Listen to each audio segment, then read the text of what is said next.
Hey, welcome back to Attacking Third. Orlando Pride, our final team that we get to talk about and dissect. First ever club trophy that they picked up last year in 2024. And then they said, hey, let's do it again. They win the Shield and they win the NWSL Championship doing the double. And they did it through 18 wins, 6 draws, and 2 losses on 60 points. 60 points. Just one of the many, many, many records that Orlando Pride broke last year. They had the most wins and points in a single season, a record for the longest unbeaten streak. They had Marta as well. They retain Marta for this season. They also retain Zambian international Barbara Banda, who went on a tear, MVP candidate at the end of the year. But for Orlando Pride, Jess, this is a team that really looks very similar to 2024. Now, to win the Shield and the championship in one season is a difficult feat that not many teams have done. To run it back and do it 2 years in a row is nearly impossible. However, one team has done it. In 2018 and 2019, the North Carolina Courage won the Shield and the championship in back-to-back years. Darian, you were on that team for 2019 for the second year.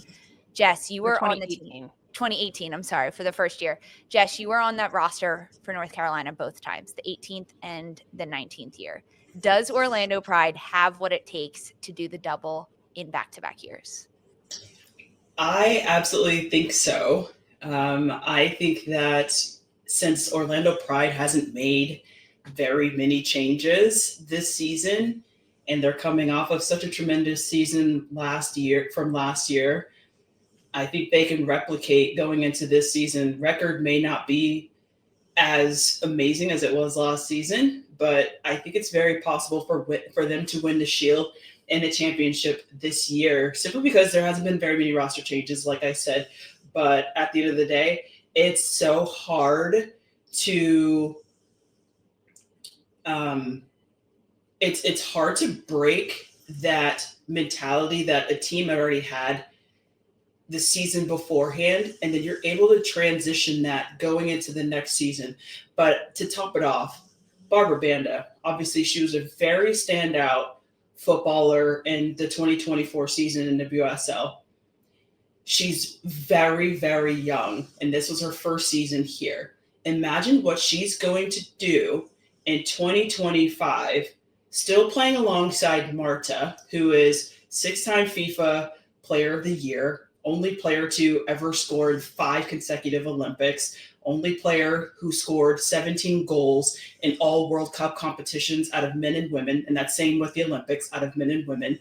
And she has not slowed down, and I don't know what's in that Brazilian blood of hers, but she is on fire right now. And for her to work off of Barbara Banda, I mean, they've been nothing short of amazing, but I want to see Barbara Banda just go out and crush it this season. Obviously, she was great last season. She's young. She's dipping her toe into the water. Now she needs to stick her foot in. And I want to see what she's going to do this season, because those two are going to be the 2 key players, in my opinion, who are going to help Orlando Pride succeed in this 2025 season moving forward. But absolutely, I think they can win the Shield, and I believe they can go off and win the championship as well. Ooh. This is coming from Jess, who won the Shield and the championship with 2018. And then in 2019, she knocked my team out when I was with Seattle Reign. Sad day. But so Jess, she knows what it takes, Dan. She knows what it takes. And we went into like double overtime. And I think like half of our team went off with like injuries, and the Courage ended up winning. It was a great goal. Congrats to you. Still bitter. But I do think Orlando, you're right, Jess, they didn't make a ton of changes from last year. And in fact, they got more players back. They have Shonda back. They have Simone Charlie. They have Luana, who's back healthy. They added in Shwifa, who plays with Banda from Zambia. I mean, talk about adding more firepower when, if you probably kept the same roster from last year, this would have been a team that I also would say is going to be another title contender. Yes, I do think that they can repeat. It's just going to be tough, because now when you're a champion and you've won everything, you have such a big target on your back. And Jess, I remember in 2018 playing with you, and I think you had like a speech to the team talking about how every team is going to come play their best game against you. every single time. They may be the worst team on and stats-wise at the bottom of the table. They're gonna bring their best to you every time you play. Orlando has to just be consistent. Defensively, I think that was besides, how many goals they're scoring with Barbara Banda in the attack and Marta, defensively, they have to be so solid and organized so that their team can keep creating those chances forward. But I think this is a team to be feared for sure. What's the X factor that Orlando has this year? What is it? That they didn't change much. They have Barbara Banda, they have Marta who signed another 2-year deal.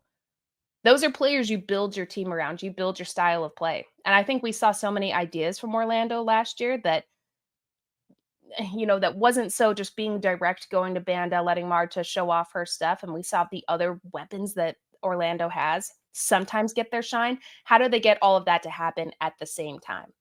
I think that that's their X factor. They already have Mm. what they need.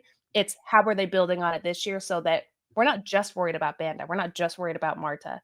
Oh shit, Ali Watt was heating up at the end of the year. That's the best I've seen Ali Watt play. She looked incredible. She did. New Doyle coming in. I mean, it's gonna be tough to shut down everything Orlando has. I think losing Adriana for Orlando is tough. To me, that's a hole for them that is going to be a little bit more challenging for Seb Hines to fill this year.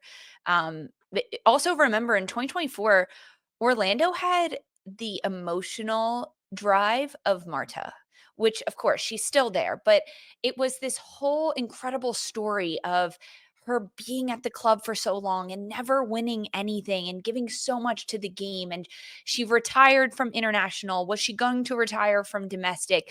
There was this emotional drive that the players and the team had. Plus, on top of that, Luana, who was going through cancer treatment and then goes into remission. There is this whole mental, emotional side of the game that Orlando had that helped drive them. They don't have that this year. And that is a big change in a team, right? When you have that, there is something that you are fighting for that's an intangible. Now everything that they're fighting for is tangible, another trophy to win, to get back on top, right? But it's not this emotional drive, which I think can change things.